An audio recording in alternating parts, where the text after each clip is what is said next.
Hello everyone, Sableye here and welcome back to the channel. This past week were the 2023 Pokemon World Championships held in Yokohama, Japan. Now, throughout the season, I was super happy to be able to earn enough points to qualify for this tournament. Now, this one more than others because one, it was my second Worlds invite, so proving to myself that, that I didn't just do it once was nice. But also, it's the home of Pokemon, How many times can you say I'm flying across the country to play this game that I love, right? So Japan was really one of those invitations that I really wanted to push for, and I'm super happy to have been able to earn my invite. So today's video, we're going to quickly go over my road to Worlds, some mentality throughout the season, and of course why everybody clicked on the video, aka being the Worlds run, my experience down in Japan. And you know what, to begin, we're just going to start off right away. Gotta go to my first event of the season. Let's go to Orlando right now. So here we are, Orlando Regionals. Now, I really wanted to start this season strong, right? I have a tendency to start tournaments slow, like at the 0-1 records. I have a tendency to start my seasons slow, not really getting a lot of CP till later on.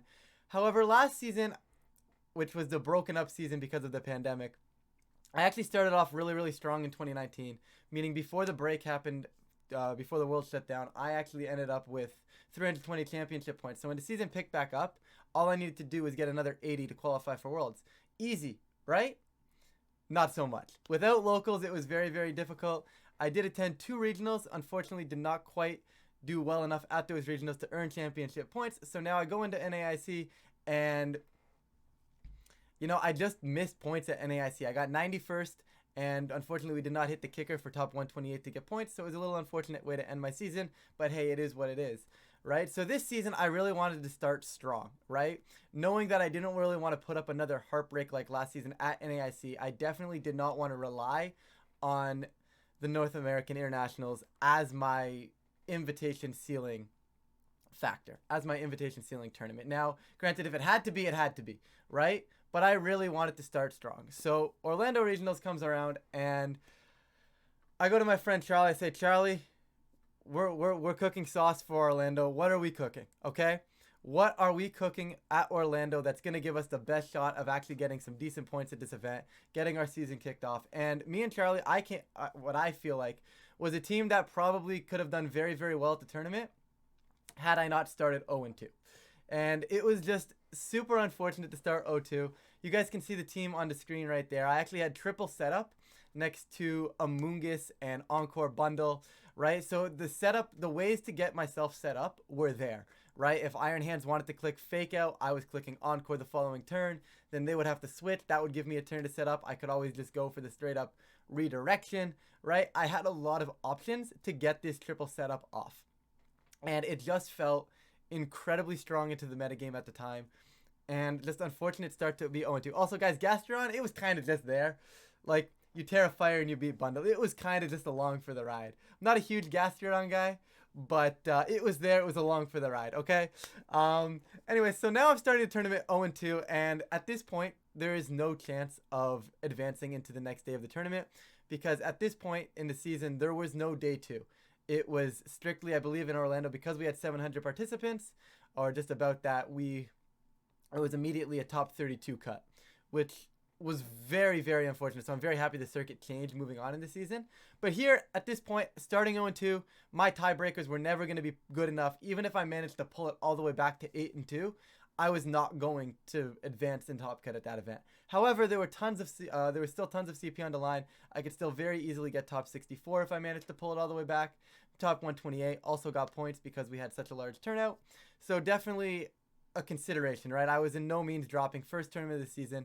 Definitely wanted to at least play this one out, work on my stamina, get some games in, and stuff like that.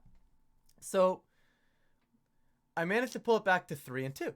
And I'm like, you know what? Pulled it back to 3-2 after some pep talks from my friends, right? Like, get yourself out of the dumps, guys. The mental game is something that's not talked about enough.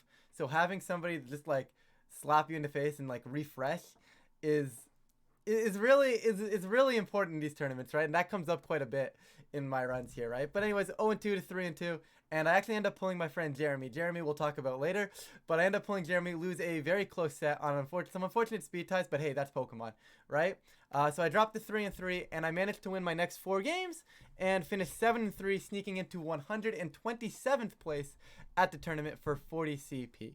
Now, 40 CP, not a lot, but right now we only need 300 points to qualify for Worlds. So 40 out of 300 on my first event of the season. Not the start I was looking for, but it's a start I can be happy with, right? Like, it wasn't a complete waste of a trip down to Orlando. So I'm super happy with that. Now, we're going to quickly shift over because, you know, things go fast, right? Like, life goes fast. We're going to shift right over to Vancouver. And a lot of you guys, I'm sure, have come to this channel from my Vancouver run. Once again, I will be going over Vancouver very quickly, very briefly. If you guys do want to check out a more detailed review on Vancouver, that link will be up above. It'll be on the screen right now for you guys. But basically, all I have to say here is Corviknight is an absolute gamer. It was by far the MVP of the tournament, or MVB, Most Valuable Bird, whatever you want to call it. It was insane for me. It felt like an amazing meta call. There was those Talonflame Great Tusk teams that Corviknight kind of just put pressure on, kept the Tailwind speed control going in my favor. It just felt good. Now, when you play a game, and we don't get a lot of regionals in Canada, right? Like, this upcoming season, we're going to have 2, which is great, for the first time in a long time, actually.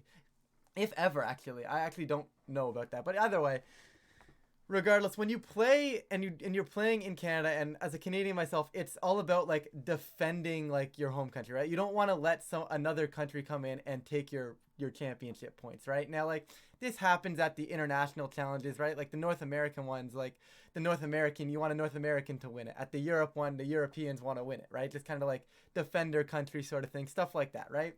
Now, obviously, it's like a mental game there, right? That doesn't actually, like, I don't think it matters in the long run. But, like, it's a mental thing, right? So I was very happy to be able to perform for Canada at Vancouver. And I mean, that's until Abdullah, took over for me and said, you know what, I'm just going to absolutely slaughter you in finals, Ryan. You did it. You did a good job. You defended the country, but this is my regional to win. Abdullah absolutely slaughtered me in finals. And by the way, guys, if you do not know Abdullah's name by now, double check the world standings, all I'm going to say. Regardless, I did end up with 2nd place at Vancouver. Super happy with this performance. And it's a weird one because it really still hasn't sunk into me that, like 2nd place at a regional.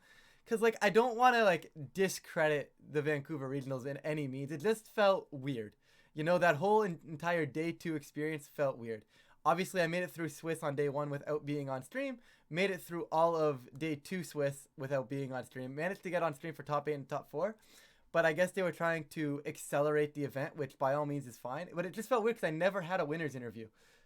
Right? Like, I never had an interview for winning my top 8 match or winning my top 4 match, right? And those are things that, like, to me, that's part of doing well at a regional, getting on to post-game interview and stuff like that, right? And I never actually really had that. So, I don't know, it was a weird feeling, right? So, like, it really hasn't sunk in that I got 2nd at Vancouver, but I should probably stop talking.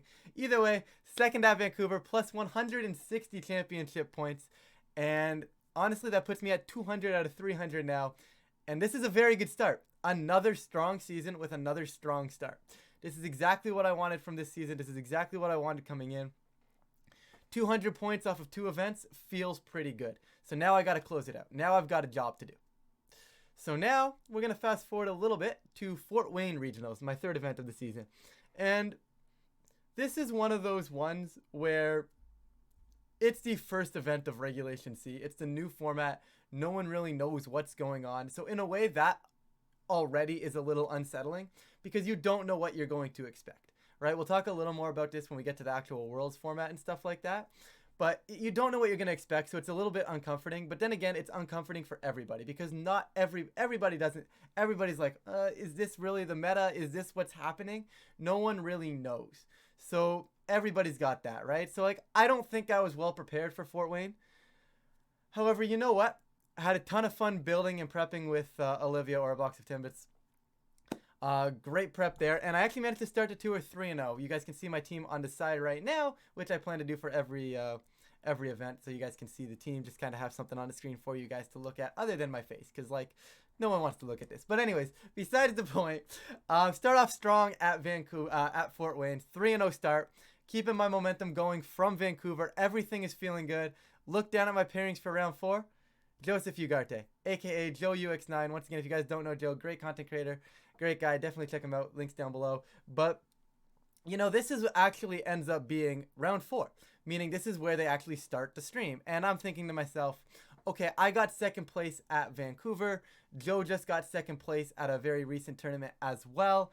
This could very easily be a game that's on stream, right? So we sit down at the table and everybody there around us was kind of like, hey, is this the stream game? Is this the stream game? Anyways, long story short, it did end up being the stream game, which I thought was pretty cool. So playing Joe on stream felt like a really high level match. I felt like I played really well in what was a pretty difficult matchup for me. Obviously, Joe definitely took the upper hand on it. For anybody that didn't know, I did lose to Joe there. Joe did definitely stop my momentum pretty hard, right? It was like running into a brick wall, so to speak. But Joe took that game. I did fall to 3-1, but I did manage to finish day 1 of that tournament 7-2, advancing to day 2. Now, day 2 was like one of those like huge Spider-Man meme references. I literally played 3 mirror matches, which was absolutely insane, right? Like I expected this team to be somewhat common because my team was not out there. My team was not very original. I expected a variance of this team to be going around with the Baxcalibur, the Palafin, right? Stuff like that.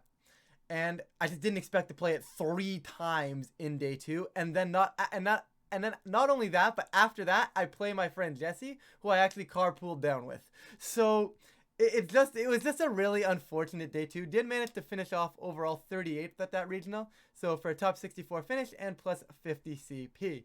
So feels really, really good at there. Once again, 3 tournaments now, and I'm sitting at 250 out of 300 for my invite, and I'm feeling really, really strong. Really, really good about closing my invite here. And now it's time for everybody's favorite way to earn championship points, the global challenge. Yeah. Okay. Anyways, unpredictability is huge in this format. I'm gonna put a clip on probably right now for you guys, just to show you what best of 1 is like, and trying to earn CP in a best of 1 format. The same best of 1, they actually did stay on the field, which is kind of crazy. They're gonna tear the dozo immediately. That's a new one, ladies and gentlemen. That is a new one. That's a new one. Honestly, that is a new one. Never seen that one before. Rip my Gyarados though, eh? Rip my Gyarados. Rip my Gyarados. Oh, they overheated too. Bro, really? Seriously? They actually stayed on the field. No, ain't no way. Ain't no way, though. Ain't no way. Alright, this is called getting IC'd, guys. This is called getting IC'd. Ain't no way, though. Come on. Okay, welcome on back. Yeah, Electric Dondozo, insane. Anyways, besides the point, this is why I hate best of 1. You know, I'm not a best of 1 player. I am very much so more comfortable in a best of 3, where game 1 I can figure out what my opponent wants to do, figure out their game plans, and then I can make the adaptations from there. I drop a lot of game 1s. I don't remember the exact stat now, but I remember in something that was like the 13 rounds I played at Vancouver, I dropped game 1 like 7 or 8 times. It was actually insane the amount of times I dropped round 1 at Vancouver. So like, game 1 at Vancouver, like it was actually insane, right? Like I'm not a best of 1 player and I know that, but you know what? There's points on the line. Now I don't care too much about these global challenges. Obviously, I still have Hartford. Obviously, we actually have the locals coming back. The announcement of Premier Challengers returning for the last 2 months of the season at this point as well. So I am feeling good with my invite, not necessarily needing these points, but there's points on the line here that I can definitely see being super important moving forward. Now at this point, end up joining a team building group. We put together a nice little team building group with myself, obviously the aforementioned Olivia, Jeremy, Charlie, and a few others, right? Just a nice little team building group, just get some thoughts going back and forth, right? Building alone is very difficult in this game. It's always nice to have friends to, like, you get double the testing time because you have 2 of you testing, or 3 of you depending on how many people you build with. Either way, friends are broken, always have been, long story short. And Jeremy decided to suggest, after I, tossed the first global challenge and I didn't get any championship points from it, which was super unfortunate, but it's fine because you only get points from 2 anyways. Jeremy's like, you know what? What if we just went Choice Band Ting Lu beside Bronzong? Now, this was something that was starting to pick up at the time, but obviously we see the team on the screen over here. And this was kind of our take on this variant of the team. And it felt pretty good, and thankfully I did manage to get exactly what I needed with my 30 championship points, which is exactly what I needed in this case to make my World's Invitation nice and easy. Got my 30 points, now I am sitting at 280. The way the numbers actually effectively broke down, 30 was the number I needed, not 20, because there was a spot where, I don't remember the exact numbers, but there was a spot where only 20, there was a chance that I could only end up at like 260 instead of 270 if I only got 20. I don't remember the exact numbers. But either way, I got my 30 CP. Now I'm sitting at 280. And the most important part here is that one Premier Challenge win is going to give me my invite now. So I've got 280 CP right now off of 3 regionals and 3 global challenges. Feeling pretty good about that. Obviously, it's not like the most impressive season, but it's a pretty efficient season by my standards, right? Definitely not something I'm super used to, right? Normally, I don't get a lot of consistency when I play this game, so I'm very happy to have a consistent season going. So here we go, Premier Challenge time, and I went into this Premier Challenge. It was the first one back, and I went into this with the object and the mindset that if it's not broke, don't fix it. Pulled up with pretty much my Fort Wayne team, some minor changes. Nothing too crazy. Simple. The task was simple. I show up and I find a way to win this event. And I remember actually talking to my friend Turtle.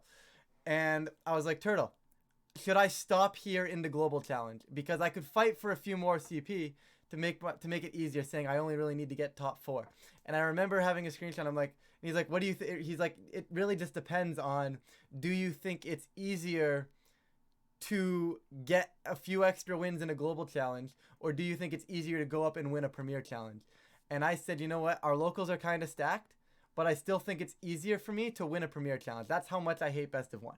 So first PC back, like I said, brought the Excalibur balance team, whatever you want to call it at this point. There's a billion iterations of this variants of these variants of teams in Regulation C, but I did manage to win that first premier challenge back, getting that 30 CP, knocking me up to 310 out of 300, securing the World's Invite.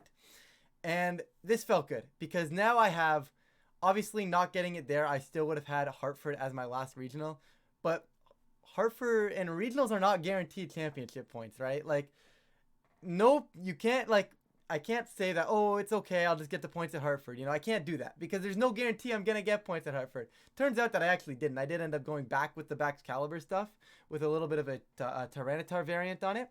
Wasn't the best call for the event, but, like, hey, you know what? I still went 5-4, had a positive run after starting 5-1. Got a little unlucky near the end, but hey, that's Pokemon.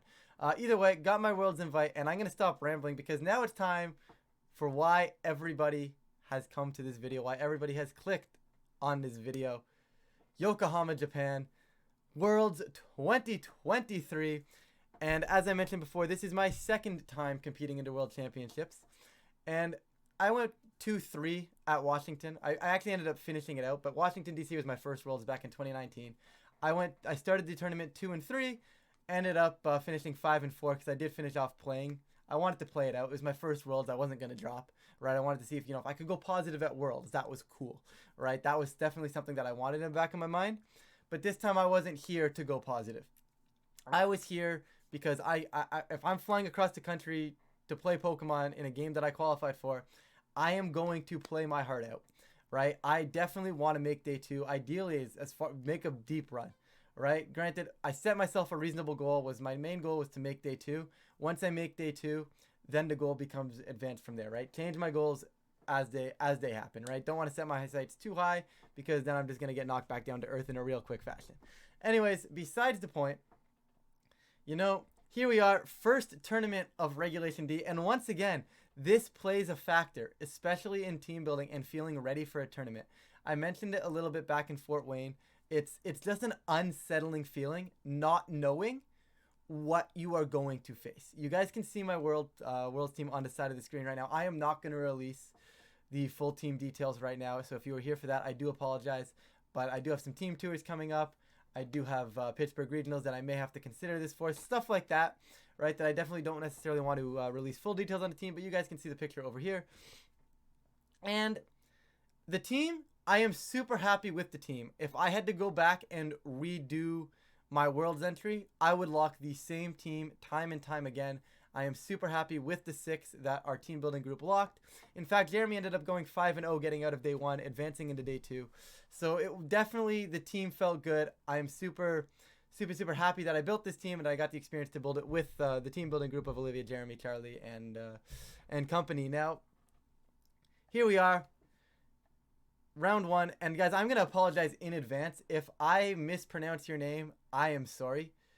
It is not done on purpose. I am just terrible with pronunciation of names. Okay, I really do apologize. Anyways, round 1, I pull Genting Liu, a player from China actually, which was really cool to see. Right, it's nice. You know, you go down to Worlds, you want to see these international players. You know, you don't want to play someone like from your own backyard. Worlds 2020. Worlds 2019. I played 2, not only Canadians. I didn't go down to Worlds in Washington to play 2 Canadians. I went down to Worlds in Washington to play 2 locals. I played 2 people I played at Premier Challenges all season. Okay, that's not what you want, you know. So I'm very happy to get some of the international players here, especially starting in this tournament. Anyways. We both sit down and we're just kind of talking, right? Like, we were both incredibly nervous for this tournament. I'm not sure if it was their first World Championships or not. From the vibes that I was getting, I believe it was. So very cool to see, right? And thankfully, we finally exchanged team sheets after they finally handed them out. Sat down for the round, and I see a team and I see a matchup that I'm like, you know, my Landers and my Zapdos, I can play my style of game. You know, and anytime I can play my style of game, especially in round 1 of a tournament, I feel good. Win or lose, I'm going to feel good coming out of it because my style of play is position, right? I am going to position. If I can be in a spot where I can try and out-position, we're making position-based turns, right? That's the type of stuff I want to see. That's the type of stuff I want to play, okay? And so very happy to see that. And not only that, I also have identified really early that Landorus and Zapdos, I can cycle around almost at will whenever I really want, as long as I'm being smart about it, to just position that matchup. And thankfully, that's exactly how the matchup went. I think I did get a tad bit lucky in game 1. I believe I got a crit somewhere. Don't know if that really was the game deciding factor. I feel like I was in a good spot without it, but I did get a little bit lucky to seal off some of those games. Either way, starting Worlds in 2023, 1-0, exactly what I wanted to see, exactly how I wanted it to start. Round 2. Guys, round 2, I pull a player from Japan, Yohei Yumane, and guys, I'm going to be honest. I'm going to straight up say it right now. I have never been outplayed so badly in a single game than this game 1 versus Yohei. I have never been outplayed this badly. Like, it was insane. I was trying to get tailwind up with my Zapdos. I was trying all my maneuvers. And every time I tried, they were 4 turns ahead of me. They out-positioned me so hard in game 1. It was like a wake-up call. It was like, okay, it's time to get going. Like, huge credit to them. They played brilliantly in game 1. Game 2, I think I made the correct adjustment. I felt I was in a pretty good position moving forward. And then the unthinkable happened. I decided to say, please, no, it's okay. I don't want to win this game. You can have it. I unleashed my inner Canadian. Said, please, no. I don't want to take this game. You can have this game too. Monumental toss on my end. It was, see, and I lose the round right there. Now, it's one of those ones where, yes, it was only game 2. However, I was very happy with my adjustment. And it was a matchup I had practiced into Reggie Drago, Goldango stuff, right? And it's something that I was comfortable into. So despite being outplayed absolutely insanely in game 1, I feel like I made the right adjustment in game 2, was on pace to win and just didn't take it. So I would have liked to have a game 3 there, but it's this kind of thing that cannot happen on the world stage, okay? And what I was saying all week, or all weekend after the event was, you know, it's Pokemon. You're going to probably drop a game, or there's going to be games where you lose to hacks, right? There's going to be games you lose to hacks. There's going to be games to, especially at the beginning of the format, there's going to be games where you just have no matchup, right? There's going to be matchups where you just, you know, you don't have a matchup. So And at Worlds, you're able to lose twice, right? So I have 2 games to give, meaning I can factor in 1 game for a team maybe that I wasn't expecting, or a team that's just going to slaughter my team. And the other loss can be, you know, some Pokemon stuff, getting crit here, getting hacked out over here, right? But what the losses you cannot afford are the losses where you make mistakes. It is not going to help you on a world stage. It was not going to help you on any stage, actually. But on a world stage, these are exemplified. That is probably amplified is the better word. That's the word I was looking for. These are amplified. These types of mistakes are going to come back and cost you. And right, this is one of those ones where, okay, now I'm 1-1, but I'm 1-1 at my own merit, right? Now, granted, we could have had a game 3, and that was kind of, like, it would have been a game 3 anyways if I don't toss. So that was kind of how I tried to keep my head in it, rather than saying, oh, you know what, that's going to come back and bite you, right? But, like, tried to say, you know what, it was game 3 anyways. It wasn't like it was a guaranteed 1 set, you know? You still would have had to outplay him in a game 3. So, like, regardless of that. Also, Yohei ended up going on to go 5-1 and make day 2. So he definitely played well most of the tournament. So really, really cool to see that. But like I said, gotta reset, and gotta reset. So here we go. Round 3, sitting at 1-1. Now, if I had a nickel for every time I pulled Yuri at 1-1 in a major tournament, I would have 2 nickels. But don't you think it's weird it happened twice? Right? It's not a lot, but it's weird it happened twice, okay? For those of you who don't know, Yuri's full name, it is Alessio Boschetto. I believe I butchered that, but you know what? I tried. Regardless of that, once again, Yuri, really, really strong player. And not only was he not only were they a strong player, they were also piloting a team that I had seen on ladder and I had known was just a ridiculously difficult matchup. I just didn't think anybody was going to bring it to Worlds. So here it is. You know, the last round, I had my choke, which once, like I said, it can happen. And this round, I had like auto. I don't want to say auto loss because that's like really an aggressive statement, which I don't think is the case, right? So round 3, Yuri, and it's just a really difficult team, right? The King Gambit, the Gastrodon, and my main King Gambit answer is Urshifu, right? That's my King Gambit answer, right? My other one is to blow it up with some special attacks, but the problem is the special attacks are negated by the Assault Vest on that King Gambit, and then obviously I can't Surging Strikes it because the Gastrodon is on the field. They also have the Landorus with Intimidate to hinder that down. So my backup plan is I have to cycle around and slowly chip down this King Gambit. But I can no longer do that because of the Terra Flying Scarf Terra Blast Landorus that's just going to blow up my Rillaboom. Going to blow up my Urshifu if I'm not tearing those pieces, right? So it's a very difficult matchup to get out of. And I think I played this set pretty well, honestly. Like, I did toss the end of game 2, forcing a little bit of a longer end game, which I wasn't too happy with. Thankfully, Rillaboom did clutch it out because Woodhammer actually just like flattens Poison Gastrodon. I didn't know that. But either way, Rillaboom clutched out game 2, managed to get to game 3. But this is one of those matchups where I kind of need to get everything right. And versus a player of Yuri's caliber, I was not going to get every single turn right every single game of this set.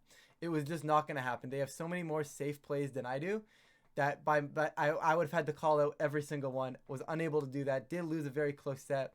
Falling down to 1-2 on the day, which is definitely not where you want to be, right? Still in good spirits though, right? Like, yeah, I tossed that one game, but like this was an auto loss. Not much I could have really done. I felt like I was playing well despite losing and being at 1-2, right? So I'm still in a decent headspace. Nothing too crazy.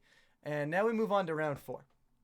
Okay, and I want to give you guys, just before we jump into who my opponent was and my round, I want to give you guys a little bit of a kind of an insider sight as to what was happening at the 1-2 tables in round 4 of the World Championships this year, okay?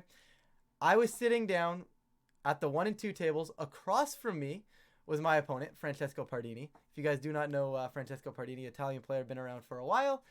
Very good player as well. Now, beside Francesco Pardini was Aaron Trailer, also at 1-2, sitting beside us. A couple tables down was Wolf. A couple tables down from Wolf was actually last year's world champion, Edu. So, guys, the 1-2 tables were actually insane. You know, like that just goes to show you how difficult of a tournament the World Championships actually are. And it's just absolutely insane. So, that's kind of the little like insight I wanted to give you guys, just to kind of get like the vibes that were there, right? It's like I had to do a double take. It was, what tables am I at? Am I at 1-2 or 3-0? Like, I couldn't tell you. Like, that's how difficult this tournament is, right?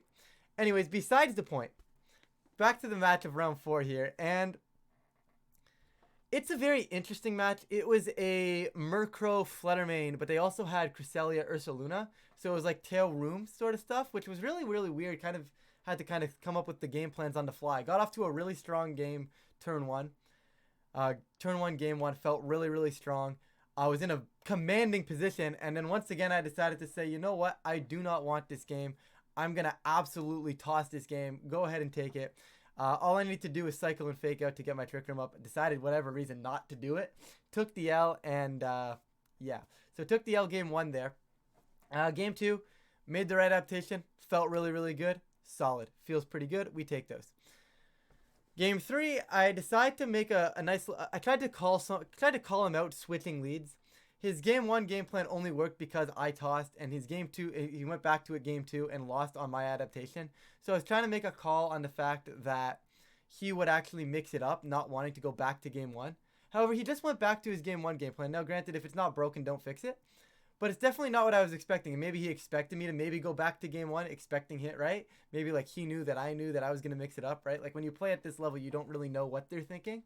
Because it's one of those ones where it's like they definitely could have just expected me to expect them to switch, and then because of that he didn't switch, right? So it's definitely things you like that you have to point out, right? The mind game within the game itself, right? Anyways, I actually turn 1, I click Icicle Crash with my Shenpao. Yes, I know, I risked it. I clicked Icicle Crash. I missed. Okay, and at this point, I needed that damage on Fluttermane because I needed to set up for his fact that I was going to Aqua Jet it the next turn with my Urshifu. Missing that was detrimental. It was game ending. It was almost tournament ending. Until the turn after, he decides to set Sunny Day and actually still dies to my Shenpao Sucker Punch plus my Terra Water Aqua Jet in the sun. And I expected them to click Terra Fairy. Thankfully, they did not click Terra Fairy. He did admit after that he just kind of forgot to click the Terra button, which is a really unfortunate way for a tournament to end, because I did pull this game back and managed to win. But it's just, that's the game of Pokemon, and thankfully I got that kill. That Icicle Crash miss was super unfortunate, but like once again though, right, that's Pokemon. I decided to run Icicle Crash.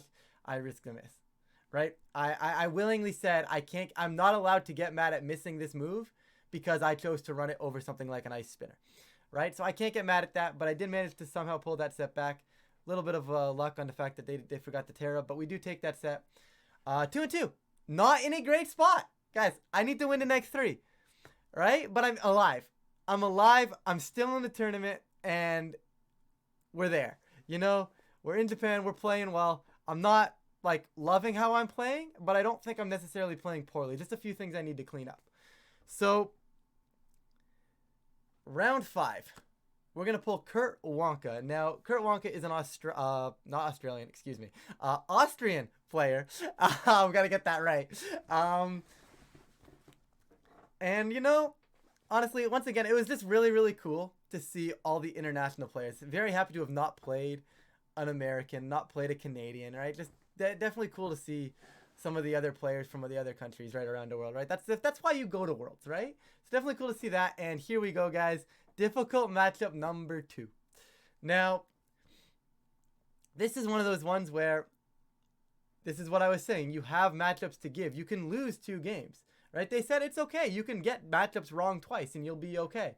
But after choking round 2, depending on how you want to look at it, this is now a matchup where, okay, it's a bad matchup, but I need to somehow make maneuvers to win this game because I cannot afford to take an L to this loss.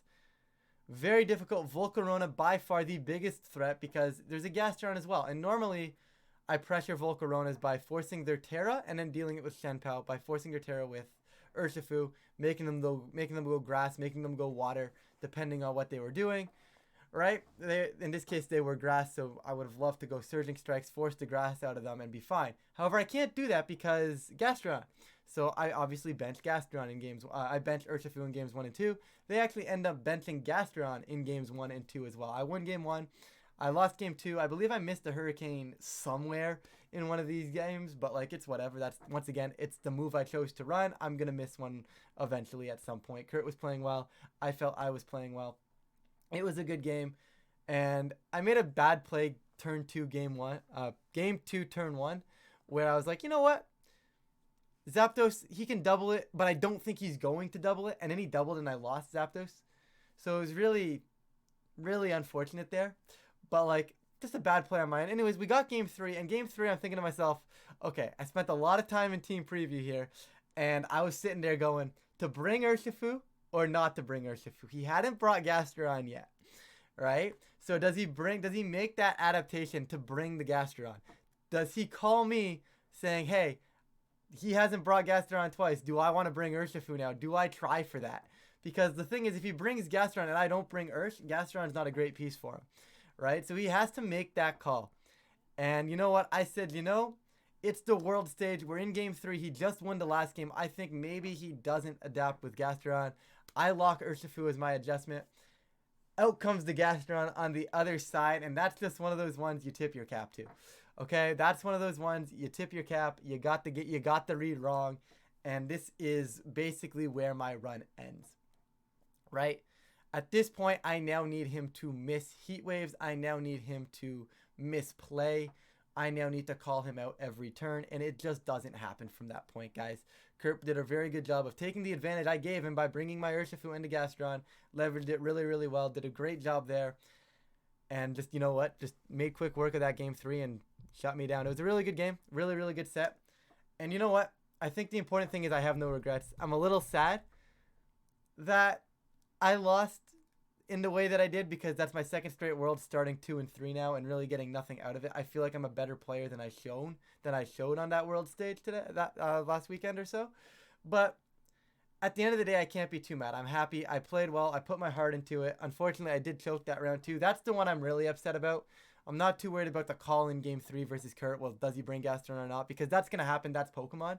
What I'm not so happy about was the way I played game 2 versus Yohei. But hey, you know what? Super, super happy to have gone down to Worlds. Super, super happy to have been competing for the second time at Worlds. Really, really looking forward to the next season. This was by far my most consistent season, right? By far my most consistent season. Like I said, I went to 4 regionals, got points at 3 of them, and then got points at the global challenges, which you're going to get.